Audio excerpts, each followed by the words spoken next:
یہ اداس راہ منزل، یہ اداس راہ منزل۔ حدیث میں آیا ہے، اللہ فرماتا ہے اے بندہ تو مجھے ایک بار رب کہتا ہے تو میں تجھے 70 مرتبہ بندہ کہتا ہوں۔ جو خدا تیری ایک آواز پہ 70 مرتبہ جواب دے، اس خدا سے کچھ مانگنے کے لیے منتوں کی ضرورت نہیں ہے۔ ارے تو مانگ کر تو دے۔ کسی نے کہا ہے ہم تو اسماعیل بکرم ہے، کوئی سائل ہی نہیں، راہ دکھلائے کسے، کوئی رہنما منزل ہی نہیں۔ تم خدا سے مانگ کر تو دیکھو، اللہ رب العزت اپنی رحمتیں تجھ پر نثار کرتا ہوا نظر آئے گا، لیکن شرط یہ ہے کہ دل سے مانگو۔ اور اگر منتیں ہی ماننی ہے، میری قوم کی ماں بیٹیوں، منتیں ماننی ہے تو فاطمہ زہرا جیسی منت مانو۔ نبی کی بیٹی خاتون جنت فاطمہ زہرا نے بھی منت مانا تھا جب حسن و حسین کی طبیعت خراب ہو گئی اور کم نہیں ہو رہی تھی، فاطمہ نے منت مانا اے پروردگار میرے بچے حسن و حسین کی طبیعت صحیح ہو گئی تو میں تیرے لیے 5 روزے رکھوں گی۔ اللہ اللہ، اے میری قوم کی ماں، اگر منتیں ماننی ہے تو فاطمہ کی طرح نماز اور روزے کی منت مانو تاکہ فاطمہ کی سنت پر بھی عمل ہو جائے، تیرا غریب شوہر بھی ادھار اور سود پہ پیسہ لینے سے محفوظ ہو جائے۔ نعرہ تکبیر، نعرہ رسالت، مسلک اعلی حضرت اراکین کمیٹی حسین پور، نعرہ تکبیر، حضرت علامہ مولانا مفتی فیروز عالم صاحب مصباحی، نعرہ تکبیر، فیضان بابو حضور۔ حضرات محترم، منتیں مانو بڑی سوچ سمجھ کے مانو اولاً، اور اگر کسی نے آپ نے چادر کی منت مانا ہے کسی ولی کے مزار پہ چڑھانے کے لیے تو یہ منتیں عرفی ہے، علماء سے پوچھئے اس منت کو پورا کرنا ضروری نہیں۔ 200 کی چادر کسی ولی کے مزار پہ چڑھانے کے بجائے 200 روپے کا ایک کپڑا لے کے آؤ، ایک جوڑی کپڑے لا کر اپنے گاؤں کے کسی یتیم بچے کو پہنا دو۔ قسم خدا کی وہ یتیم بچہ اس کپڑے کو پہن کر اگر مسکرا دیا، اللہ کی قسم کھا کر کہتا ہوں ادھر وہ بچہ مسکرائے گا، ادھر اجمیر کا غریب نواز تجھ سے راضی ہو جائے گا۔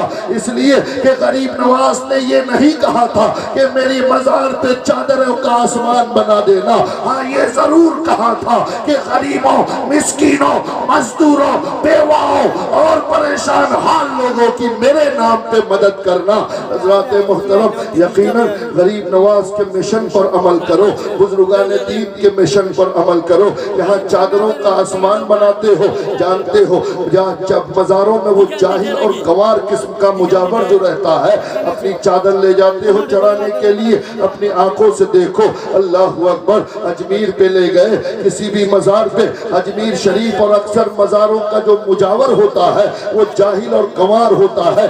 اجمیر میں اکثر مجاور شیعہ ہے، سنی نہیں ہے، وہ آپ کی چادروں کا دھندا کرتے ہیں۔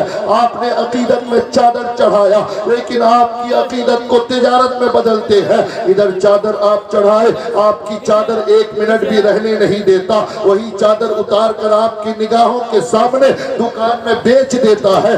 آپ نے تو محبت میں چڑھایا تھا، آپ کی محبت کو وہاں خریدا اور بیچا جاتا ہے، اور آپ کی چادروں کے پیسوں سے وہ جاہل اور گوار قسم کا مجاور اپنے گھروں میں رنگینیاں اور رنگ ریلیاں مناتا ہوا نظر آتا ہے، اپنی بیٹیوں بیٹوں کو یہودی اور عیسائیوں کے کالج اور اسکولوں میں پڑھاتا ہوا نظر آتا ہے۔ قسم خدا کی اپنے پیسوں کو یوں برباد مت کرو، بلکہ وہ پیسہ جو غریب نواز یا دیگر ولیوں کے مزار پہ چادروں پہ خرچ کرتے ہو وہ پیسہ لے کر جاؤ، 500 روپیہ لے کر جاؤ، میڈیکل اسلام پور ہاسپٹل میں پہنچو۔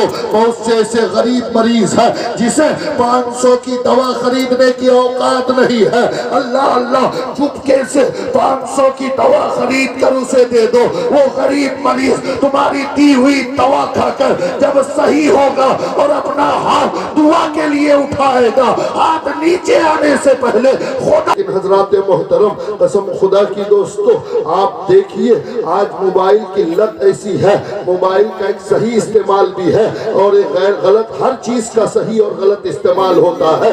اگر آپ کے پاس انٹرنیٹ سے آپ جڑے ہوئے ہو, آپ کے ہاتھ میں اینڈرائڈ موبائل ہے, پوری دنیا آپ کے ہاتھ میں ہے, آپ کے ساتھ کیسی سازشیں ہو رہی ہے.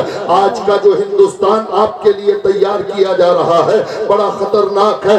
RSS وشو ہندو پریشد کے کچھ لوگ ایسے ہیں جو ہندوستان میں مسلمانوں کو دیکھنا پسند نہیں کرتے ہیں. آپ کے لیے گڈھا تیار ہے, صرف دھکیلنے کی ضرورت ہے. ابھی کچھ دنوں کا انتظار ہے. قسم خدا کی دوستو, آپ دیکھیے ہریانہ کے گرو گرام میں آپ مسلمان جمعہ کے دن نماز پڑھتے ہیں, RSS کے کچھ لوگ آ کر آگے امام اور نمازیوں کے ساتھ بدسلوکی اور بدتمیزی کرتے ہوئے نظر آتے ہیں.